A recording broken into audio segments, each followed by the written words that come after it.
भारतीय विद्यार्थी परिषद 60व्या हिरक महोत्सवी पश्चिम महाराष्ट्र प्रदेश अधिवेशन या निमित्ताने मंचावर उपस्थित परमपूजनीय आदरणीय श्री जितेंद्रनाथ महाराज जी, स्वागत अध्यक्ष आपल्या या अधिवेशनाचे प्राध्यापक जयंत भातांबरेकर जी, स्वागत सचिव आमचे मित्र सागर वैद्य, विद्यार्थी परिषदेचे प्रदेशाध्यक्ष प्राध्यापक शांतीनाथजी बागेवाडी, प्रदेश मंत्री अथर्वजी कुलकर्णी, उपस्थित सर्व मान्यवर पदाधिकारी, माझ्यासमोर बसलेल्या सगळ्या विद्यार्थी मित्रांनो, आज मला खरं अतिशय आनंद होतो आहे. आज मला विद्यार्थी परिषदेच्या कार्यक्रमाला या ठिकाणी आपण बोलावलं, मला हजर होता आलं आणि काही अनेक जुन्या आठवणी आहेत की ज्या या ठिकाणी ताज्या झाल्यात. मी आपल्याला खरं सांगतो, जर मी विद्यार्थी परिषदेत जुडलो नसतो तर आज मी या ठिकाणी तुमच्यासमोर भाषण करत असतो, केलंच नसतं. कारण माझ्यामध्ये सगळे नेतृत्व गुण आलेत. जे मी काही शिकलो ते विद्यार्थी परिषदेमुळे शिकलो. विद्यार्थी परिषद मी गेलो नसतो तर खरंच मी आमदारही झालो नसतो, मी मंत्री झालो नसतो. आणि खऱ्या अर्थाने नेतृत्व गुण ते कुठून मिळतात ते विद्यार्थी परिषदेतूनच.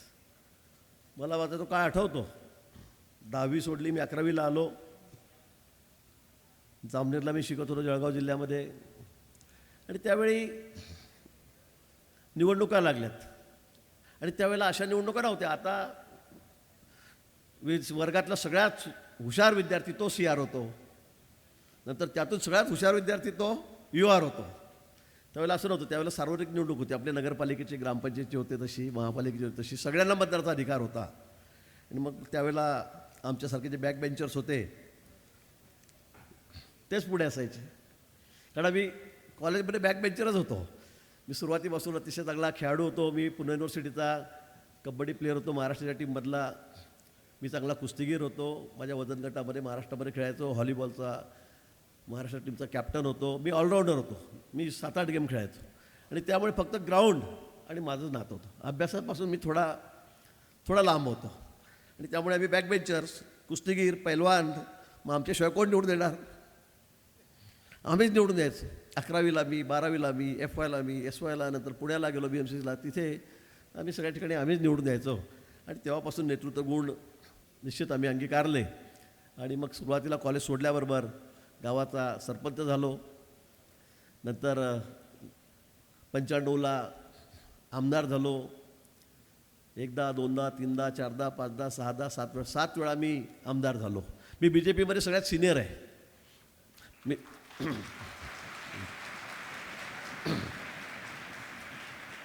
पण मी तसा वाटत नाही सिनियरसारखा. असा एकदम मोठा पुढारी, पोट आलेला पायजमा कुर्ता मी कधी घातला नाही. खादी म्हणजे मी कधी फार वापरली नाही. मी अतिशय आता सांगितल्याप्रमाणे, अथर्व कुलकर्णी सांगितलं, सागरनी सांगितल्याप्रमाणे तेव्हापासून मी आजही व्यायाम करतो. दररोज 7-8 किलोमीटर धावतो, जिममध्ये जातो. चहा कॉफी कधी मी शिवलो नाही, दारूला कधी शिवलो नाही, प्युअर व्हेजिटेरियन आहे. आणि अजूनही मी ते मेंटेन ठेवलेलं आहे. आणि म्हणून मग मला तुम्ही फार फिटनेसचा सगळा आयडल म्हणून माझ्याकडे सगळे बघतात. ती वस्तुस्थिती आहे. पण विद्यार्थी परिषद मित्र ही फक्त संघटना नाही आहे. ही केवळ सर्वात मोठी विद्यार्थी संख्या असलेली संघटना आहे. तर मला वाटतं जगामध्ये एवढी मोठी संख्या, आपण आता आकडा सांगितला 77 लाख, बरोबर आहे. एवढी मोठी संख्या असली जगामधली सगळ्यात मोठी विद्यार्थी संघटना आहे जगातली. आणि त्यात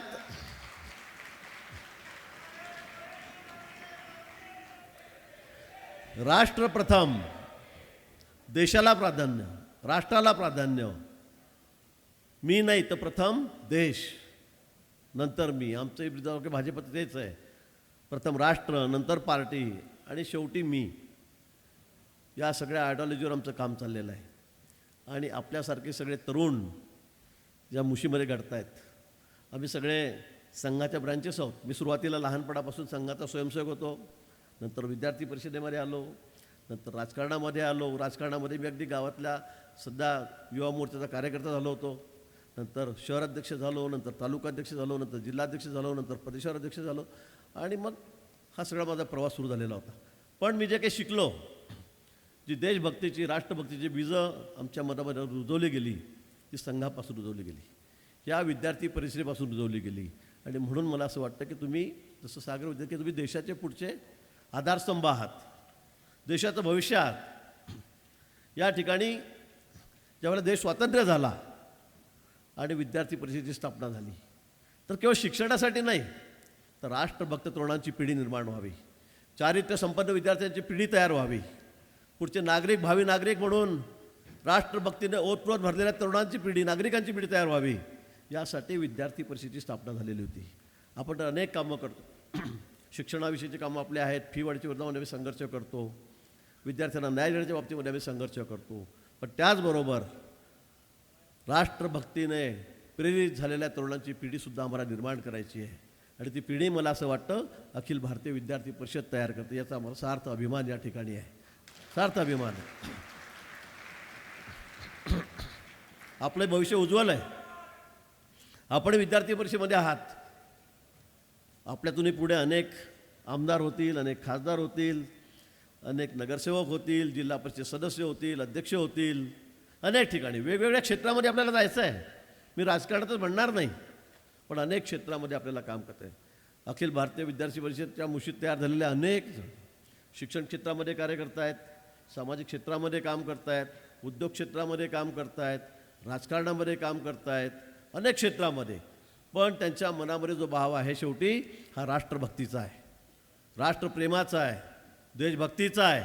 तो विचार एकदा जो बिंबवला गेला तुमच्या मनावर या तरुण वयामध्ये, हे बालवयामध्ये स्वयंसेवकांवर, तो कधी त्यापासून विचलित होत नाही.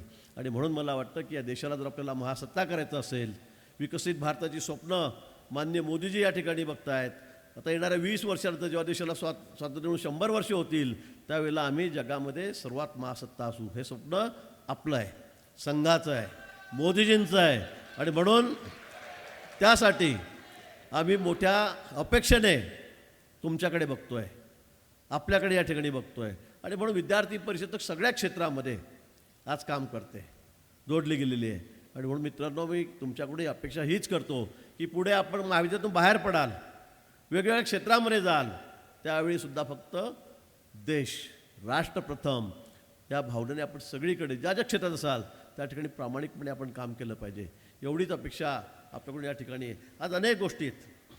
आज या ठिकाणी आपल्याकडे नुसतं शिक्षणाचंच काम नाही, शिक्षण क्षेत्रातल्या अडचणीचंच काम नाही, तर अनेक अडचणी या ठिकाणी देशासमोर आहेत. बेरोजगारीचे प्रश्न आहेत, सामाजिक समरसता या ठिकाणी आहे, वृद्धाश्रमांचा आपण विषय करतो आजकाल, पालकांना कसं वागवलं जातं, व्यस्ताधीनतेचा विषय आहे. मला काही समजत नाही. आमच्याकडे लोक येतात, भाऊ बोला वृद्धाश्रमाचं उद्घाटन आहे, तुम्हाला यायचं आहे. काही लोक येतात, भाऊ आम्हाला जागा जास्त पाहिजे. म्हटलं का? तर वृद्धाश्रमात जागा तर पुरत नाही. खूप लोक येत आहेत, एकदम चांगलं काम चाललं आहे. हे काय आमच्यासाठी अभिमानाची गोष्ट आहे? वृद्धाश्रमामध्ये आमच्या आईवडिलांना आम्ही वृद्धाश्रमात पाठवतो आहे, त्यांना घरी वागवत नाही आहे. बायको किटकिट करते, ती घरामध्ये त्रास देते, तिला म्हातारे आईवडील आवडत नाहीत आणि म्हणून त्यांना वृद्धाश्रमात पाठवायचं आहे. मित्र, यापेक्षा आपल्यासाठी वाईट गोष्ट काय असू शकेल? आईवडिलांना मी वागवत नाही, उद्या आम्ही आईवडील होणार आहोत, उद्या आम्ही म्हातारे होणार आहोत. आजकाल समाजामध्ये एवढ्या मोठ्या प्रमाणामध्ये आईवडिलांना न वागवण्याची पद्धत सुरू झालेली आहे. वृद्धाश्रमामध्ये आता वृद्धांना त्या ठिकाणी घेऊन जाण्याची पद्धत सुरू झालेली आहे. मला वाटतं ही काही चांगली गोष्ट आहे का? हे आमचे संस्कार आहेत का? हे काय आमचे भारतीय संस्कार आहेत का? तर नाही. मी अनेक चांगले लोक बघतो, म्हणजे मोठ्या प्रमाणामध्ये जे आर्थिकदृष्ट्या सक्षम आहेत अशा लोकांकडे तर मला वाटतं की काय बोलावं यांच्याबद्दल. माझ्याच गावातले मी विषय सांगेल की मोठे डॉक्टर आहेत, MS झाले, MD झाले. आमच्या घराच्या बदला मी पण एका शिक्षकाचा मुलगा साधा, माझे वडील की राजकारणी नव्हते, एका शाळा शिक्षकाचा मुलगा. आम्ही अतिशय सामान्य कुटुंबातला, 2 खोल्यामध्ये आम्ही राहतो. आमच्या बाजूला 2 खोल्यामध्ये राहणारे लोक मी बघितलेत. मुलांना शिकवलं, मोठं केलं, हुशार विद्यार्थी होते, डॉक्टर झालेत, MBBS झाले, MS झाले, MD झालेत, मोठे झालेत. आज मोठे मोठे हॉस्पिटल आहेत, 100 कोटी 200 कोटी 500 कोटी 1000 कोटीची प्रॉपर्टी असेल त्यांची. मी हा अनुभव सांगतोय माझा. मी ज्या वेळेला त्यांच्याकडे जातो, विचारतो का भाऊ कसं चाललं आहे, काय चाललं आहे, आरोग्य क्षेत्रात माझं मोठं काम आहे, त्यावेळेला विचारतो मावशी कुठे आहेत, काका कुठे आहेत, तर तिकडे बाजूच्या बिल्डिंगमध्ये. म्हटलं बाजूच्या बिल्डिंगमध्ये? हो. मला घरी जरा जमत नाही बायकोचं. अरे अरे ज्या आईवडिलांनी तुम्हाला शिकवलं, ज्यांनी सणावाराला पद्धत गोड खाल्लं नाही, नवीन कपडे घेतले नाहीत, आणि अशा आईवडिलांनी तुम्हाला लहानाचं मोठं केलं, तुमची फी भरली लाख रुपये, जवळ असलेलं सगळं गहाण ठेवलं, विकून टाकलं, आणि तुम्ही एवढ्या मोठ्या डॉक्टर झाले, तेवढे पैसे कमवतात, आणि आज आईवडिलांना तुम्ही सोबत ठेवत नाही. नाही, जरा बायकोचं जमतच नाही, घरात खूप किटकिटी होत आहेत. आहे तिकडे काम करणारी बाई ठेवलेली आहे, मोलकरीण ठेवलेली आहे. त्यांच्याकडे मी एकदा गेलो, त्याच्या डोळ्यातून किती अश्रू. तू बघितलंय म्हणे तुझ्यासमोर, आम्ही काय एक वेळ पोटाला चिमटा घेतला, उपाशी राहिलो, मुलांचं शिक्षण केलं, सणवार केले नाहीत, नवीन कपडे घेतले नाहीत, आम्ही याचं शिक्षण केलं, आणि आज सुनबाईला आम्ही चालत नाही. नातूंना आमच्याकडे येऊ देत नाहीत. नको तुम्हाला काहीतरी आजार होईल, हे म्हातारे झालेत. काय बोलावं या विषयावर? ही आमची संस्कृती आहे. नुसतं शिक्षण घेऊन आम्ही सुशिक्षित झालो, पण सुसंस्कृत कुठे झालेलो आहोत. आणि म्हणून मला वाटतं ह्यासुद्धा या संदर्भामध्ये लक्ष घालण्याची आपल्याला गरज आहे. व्यसनाधीनतेचा विषय आपण या ठिकाणी केला. आमचा देश जगामध्ये सगळ्यात तरुण आहे. सगळ्यात तरुणांचं राष्ट्र कुठलं असेल तर ते भारत आहे. 18 ते 25 सर्वात जास्त तरुण आमच्या देशामध्ये या ठिकाणी आहेत. पण आपण बघा अशी व्यवस्था कुठे चाललेली आहे. संध्याकाळी बघा beer bar full, wine shop बघा, दारूच्या दुकानावर गर्दी मावतली, लाईनी लागत आहेत. काय चाललं? पान, तंबाखू, टोबॅको, काय ते गोवा, विमल, कमल, सुमन, माणिकचंद, काय खाऊन काय विद्यार्थी परिस्थिती होत चाललेली आहे. माझं आरोग्य क्षेत्रामध्ये खूप मोठं काम आहे. लाखो लोकांवर यासाठी उपचार केलेत, लाखो लोकांचे ऑपरेशन केलेत मुंबईला नेऊन. सर्वात मोठं काम माझं आहे. पण सगळ्यात जास्त रुग्ण कसले आहेत? ओरल कॅन्सरचे आहेत. तंबाखू खाऊन कॅन्सर झाला, सडला, मेला, गेला. तरुण वयामध्येच 30, 35, 40मध्ये मरणाऱ्याची तरुणांची संख्या यामध्ये जास्त आहे. काय कामाची तरुणाई? हे राष्ट्र तरुण असून उपयोग काय? अरे इस्रायलसारख्या राष्ट्रामध्ये जा, छोटंसं आहे, 2 जिल्ह्यापुरतंच आहे आपल्या, नाशिक धुळ्या एवढं. कसले तरुण आहे तिथे, कसले राष्ट्रभक्तीने ओतप्रोत भरलेले सगळे एकूण एक माणूस, 5 वर्षाच्या मुलापासून घेऊन तर 100 वर्षाच्या माणूस, सगळे ओतप्रोत भरलेली पिढी त्या ठिकाणी आहे. या इस्रायलकडे जगातलं कुठलं राष्ट्र तिरप्या नजरेने बघत नाही, वाकड्या नजरेने बघत नाही. असंही राष्ट्र आहे. आणि आमच्याकडे आम्ही 140 कोटी झालेलो आहोत, पण आमची तरुण पिढी आज काय करते? आणि म्हणून मला तर या संदर्भामध्ये सुद्धा आपल्याला त्या ठिकाणी जागरूकता आणावी लागेल. विद्यार्थी हा व्यसनमुक्त असला पाहिजे, हा कसा तरुणाबाण असला पाहिजे, व्यायाम केला पाहिजे, चांगलं खाल्लं प्यायलं पाहिजे, असलं पाहिजे. आणि मला सांगण्याचा मला अधिकार आहे, कारण मी माझ्या आयुष्यामध्ये अजून चहासुद्धा प्यायलो नाही. मी चहासुद्धा नाही प्यायलो कधी. बिअर, दारू, सिगरेट, बिडी, तंबाखू हा तर फार दूरचा विषय आहे. माझ्याबद्दल तुम्ही बोलतायत, तुम्ही आयडल आहात, तुम्ही फिटनेसच्या आयडल आहात आहे, आणि मी तुम्हाला सांगण्याचा अधिकार मला तेव्हाच आहे. नाही तर भाऊ आता इथे सांगतायत आणि संध्याकाळी तुम्ही झाले की भाऊ तर हा बारमध्ये कार्यक्रम चालला आहे भाऊंचा, असं कसं होईल? मला सांगण्याचा अधिकार आहे. मी आजही म्हणजे आता मी सांगा तुम्हाला, मी 40 वर्ष निवडून येतो आहे. मी तुम्हाला माझं वय सांगणार नाही आता, पण 40 वर्ष झाले मी निवडून येतो आहे. सतत 40 वर्ष झाले. मी कधीच पडलो नाही, नॉट आऊट आहे. इतक्या वेळा मी कधी एकदासुद्धा पडलो नाही राजकारणामध्ये. पण एवढ्या वयामध्ये सुद्धा माझा फिटनेस आहे. आपण बघितलं असेल, मला संकटमोचक तुम्ही म्हणतायत, सगळं जो होतं संकटमोचक. काय संकटमोचक आहे? तुम्ही बघितलं असेल, तुम्ही ऐकतात, टी व्हीवर बघतात, वर्तमानपत्र वाचतात. कुठेही घाबरायचं नाही, बेडर कुठेही घुसायचं. परवा बिबट्या आला तो नाशिकमध्ये, समोरच्या खोलीत गेला, आम्ही 5-6 जण नेट घेतली, 1000 लोक बघणारे होते, कोणी पुढे धाडसवत नव्हतं. त्या फॉरेस्टच्या लोकांवर मी गेलो, त्यांनी सगळं चिलखत घातलं. तुम्ही असाच गेलो, पोलीस सगळे भांबावून गेले, सगळे आले पळत. सीपींना फोन केला, अहो म्हणजे ते मंत्री काय करतायत? अहो ते मंत्री ते वाघाचे 10 फुटावर उभे आहेत, काय करायचं? मी म्हटलं काहीच काळजी करू नका, तुम्ही जा म्हटलं सगळ्या तिकडे, माझ्याशी बोलायचं नाही कुठे. नेट धरून उभा राहिलो, 4 जणं आम्ही, वरतून 4 जणं गेलेत. तो बिबट्या इतक्या जोरात, त्याला मी बांबू टोचला, त्याला खोका होता, त्याच्या मागे तो बसला, त्याला थोडा खोका टोचला, 10 बाय 10चीच खोली होती. तो इतक्या जोरात आला, एकदा आला, दोनदा आला, तीनदा आला, आणि माझ्या अगदी खेटून उभी धरून असला तो फॉरेस्टचा गार्ड होता. इतक्या जोरात पंजा मारला की त्याच्या तोंडावर 50 टाके आलेत. सगळं फाडून टाकलं त्यांनी. मला सगळे म्हणे तुम्हाला लागलं असतं. म्हटलं लागलं असतं. काय फक्त लोकांनीच काम करायचं का? कर्मचाऱ्यांनीच काम करायचं, पोलिसांनी करायचं, फॉरेस्टवाल्यांनी करायचं, आणि पुढाऱ्यांनी फक्त आपले फोटो, म्हणजे त्याला पकडल्यावर आमचा फोटो काढा त्याच्याबरोबर, असं थोडं चालणार आहे? हे आमची जबाबदारी आहे. आपल्याला माहिती आहे खोपोलीला मागच्या वेळेमध्ये लँडस्लायडिंग झालं 2 वर्षापूर्वी. 150 लोक मेलेत, गेले, दाबले गेले गेले. रात्री 11 वाजता मला मुख्यमंत्री महोदय शिंदे साहेबांचे फोन आला, हो संकटमोचक भाऊ असं असं झालं. म्हटलं कुठे झालं? म्हणजे खोपोलीजवळ झालं. म्हणजे तुम्ही सकाळी हेलिकॉप्टर घ्या 6 वाजता आणि लगेच निघा. म्हटलं सकाळी. आणि एवढं पाऊस प्रचंड, इतकं वादळ. म्हटलं साहेब माझं हेलिकॉप्टर पडायचं कुठेतरी. म्हटलं मला शोधायला यावं लागेल तुम्हाला. मी म्हटलं नाही, मी आता रात्री निघतो. मी 11:30 वाजता गाडी घेतली, ड्रायव्हर घेतला, खोपोलीच्या पुढे तिकडे 10-12 किलोमीटर गेलो. ते मोठं डोंगर समोर, म्हणजे सगळा पहाडामधलाच विषय होता. आता करायचं काय? माझ्याबरोबर 2-3 मंत्री त्या ठिकाणी आलेत मागे मागे, तेही पोहोचलेत. म्हटलं रात्रीच वर जावं लागेल, इतकं वादळ, इतका पाऊस. म्हणजे कसं काय जायचं, एवढा अंधार आणि सरळ डोंगर, 10 किलोमीटर, 8 किलोमीटर, 9 किलोमीटर. म्हटलं जावं लागेल. कोणीच तयार होत नव्हतं. म्हटलं असं कसं काय, 150 लोक गेलेत, आता काय अवस्था आहे काय नाही बघावी लागेल. मी रात्री लगेच 11:30 वाजता चालायला सुरुवात केली, 11:30-12ला काहीतरी.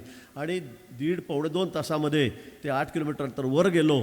अंधार कुठं, इतका पाऊस, इतकं वादळ, 150 लोक मरून पडली होती. सकाळपासून थोडं उजाळाची वाट बघितली. 5 वाजेपासून सगळ्या लोकांना काढायला सुरुवात केली. नंतर NDRFची टीम आली, SDRFची टीम आली. 100 लोकांना पुरण्याची व्यवस्था मी स्वतः खोदून त्या ठिकाणी केली, स्वतः खड्डे खोदून त्या ठिकाणी केली. हे करावं लागतं. नाही तर लोकांना मी मार्गदर्शन करायचं, लोकांना मी सांगायचं मोठ्या मोठ्या गोष्टी, कसं चालणार आहे? ज्या ज्या वेळेला देशभरामध्ये, मी सांगतो तुम्हाला, केरळासुद्धा मागच्या वेळेला पाऊस झाला, त्यावेळेला मी स्वतः गेलो, 100 डॉक्टरची टीम गेलो, एअरफोर्सचे 2-3 विमानं मागवले, 5-6 ट्रक मेडिसिन घेतलं, सगळे डॉक्टर घेतले, सगळे मशिनरी घेतल्या. आणि पूर्ण बोटीमध्ये आम्ही 10 दिवस प्रवास करत होतो, बोटीतूनच, कारण सगळ्या दूर पाणीच पाणी होतं, नाही का बरं. पेहलगावला परवा हल्ला झाला, दुसऱ्या दिवशी मी पेहलगाममध्ये होतो आपल्या लोकांना घ्यायला. महाराष्ट्रातले सगळे पर्यटक अडकलेले होते. दुसऱ्या दिवशी मी सगळे म्हणे मरतो का, काय करतोय? म्हटलं असं कसं काय चालेल, आपण केलंच पाहिजे. उत्तराखंडामध्ये लँडस्लायडिंग झालं परवा, सर्वात आधी मीच गेलो होते महाराष्ट्रातून. म्हटलं मी जातो तिकडे, इतकी भयावह परिस्थिती होती. मार्ग काढत मी त्या ठिकाणी पोहोचलो. मला वाटतं मित्र, संकटाला कधी घाबरायचं नाही, ते सामोरं जावं लागेल, सामोरं जावं लागेल तुम्हाला. आणि तुम्ही जर घरातच बसून राहिलात कसं काय होईल? सांगलीला महापूर आला, कोल्हापूरला सांगलीला. नावेतून आम्ही गेलो, पुढे थोडा ब्रिज होता, त्याच्यावरच पाणी होतं 3-4 फूट, नाव पुढे जात नव्हती. तिथले सोहेल शर्मा म्हणून SP होते, 28 वर्षाचा पोरगा, मिलिटरीचा कॅप्टन, 28-30 वर्ष माझ्यासोबत होता. बोट पुढे जात नाही, समोरच्या गावात जाणं जरुरी आहे. आम्ही म्हटलं चला पोहोच जाऊ. तुला पोहता येतं? म्हणे हो. म्हटलं तुला पोहता येतं? कॅप्टनला म्हटलं पोहता येतं. आम्ही त्यात उडी मारली, तिथून आम्ही पोहत गेलो, 1.5 किलोमीटर पोहत गेलो. आणि नंतर अर्ध्यात गेल्यावर तो मला SP त्या ठिकाणी सांगतो, भाऊ इथे सगळे मगरमच्छ असतात म्हणे, क्रोकोडाईल आहेत. म्हटलं हां. अर्ध्यात आल्यावर सांगतोय. म्हटलं तिकडे गेलं सांगता आधी सांगितलं असतं म्हटलं मला. चल म्हटलं आता पुढे. आम्ही तेवढं सगळं केलं, पोहत त्या ठिकाणी गेलो, त्या गावामध्ये गेलो. मित्र, धाडस हे केलं पाहिजे, त्याशिवाय तुम्ही नुसत्या गप्पा कराल, गोष्टी कराल तर याला काही उपयोग नाही आहे. आणि म्हणून मला संकटमोचक म्हणतात, मग कुठला मोर्चा असो, कुठला आंदोलन असो, मग अण्णा हजारेचा असो, जरांगे पाटलांचा असो, कुठे काही असो, सगळ्यात आधी मी त्या ठिकाणी राहतो. आणि म्हणून मला वाटतं की विद्यार्थी परिषदेमध्ये हे नेतृत्व गुण, हे गुण मी त्या ठिकाणी शिकलो, त्या मुशीमध्ये तयार झालो. आणि म्हणून आज मी या सगळ्या कुठे बेधडस, कुठे मी तुम्हाला 50 उदाहरणं सांगू शकतो अशी, की मी काय काय कुठे कुठे काय केलं गेलं म्हणून. आणि म्हणून मला असं वाटतं की आपल्याकडून सुद्धा फार अशी अपेक्षा नाही की एकदम वाघाच्या मागेच पळा आणि त्याला पकडा वगैरे, असं काही करू नका. पण निश्चित ह्या देशाला जर आपल्याला महासत्ता करायचं असेल, या देशाला आपल्याला पुढे न्यायचं असेल, तर आज मोदीजीसारखं नेतृत्व आपल्याकडे आहे, राज्यामध्ये देवेंद्रजीसारखं नेतृत्व आपल्याकडे आहे. आणि या बाबतीमध्ये कोणाच्या मला शंकाच असायला नको की मोदीजींच्या नेतृत्वाखाली हा देश हा आता पुढे जाणार आहे, महासत्ता होणार आहे, अमेरिकेसारख्या राष्ट्राला. आपण 11व्या नंबरवरून आपण 11 वर्षामध्ये आज 4थ्या नंबरवर अर्थव्यवस्था आपल्याला. जापानला पण यावर्षी मागे टाकलेलं आहे, जापानला पण मागे टाकलेलं आहे. आणि म्हणून कठीण काहीही नाही, असा एक कर्तृत्ववान नेता आपल्याला भेटलेला आहे की आपल्याला त्याचं कुणाच्या मनात शंकाच नाही. जगमान्य नेता आहे, जगातला सर्वात मोठा नेता आहे, लोकप्रिय नेता आहे, हा आपल्याला या ठिकाणी भेटलेला आहे. आणि म्हणून मला असं वाटतं या ठिकाणी की आपण हे राष्ट्र, हा देश, हा जर सर्वात पुढे न्यायचा असेल, महासत्ता बनवत असेल, तर आपली आवश्यकता या ठिकाणी आहे. आज बोलण्याचा म्हणजे खरं म्हणजे खूप बोलण्यासारख्या विषयावर आहे.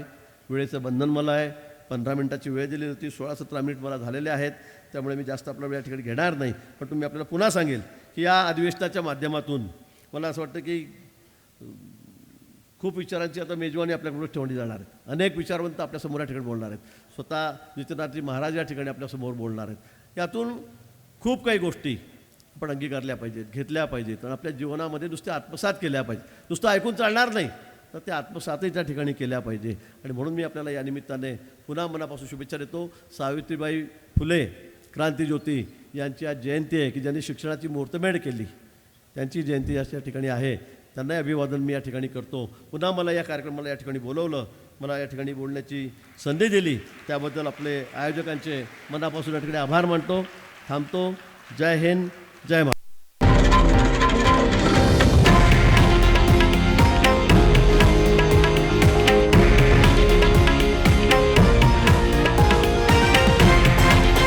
हे आहे देशातील नंबर 1 न्यूज नेटवर्क आणि आपण पाहत आहात TV9 मराठी, एकमेव.